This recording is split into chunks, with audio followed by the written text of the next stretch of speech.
từ ai ban ơn là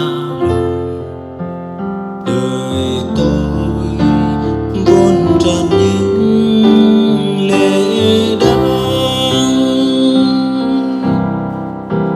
Tôi đã hư mất bao ngày lầm than trong nơi tôi đây, mà ơn Chúa còn đói thương tôi.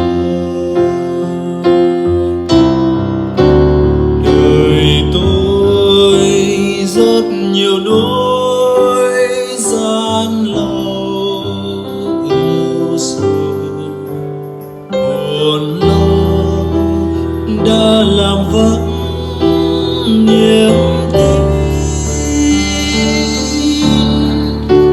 Nhưng Chúa đã cứu tôi về, nghỉ yên trong tay nhiệm màu.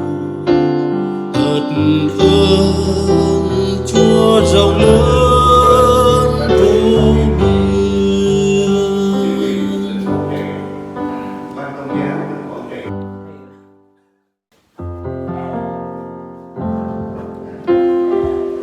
Cảm ơn Chúa Ngài đã sai phái cũng xây dựng cái quyền hiện tại từ cái ác.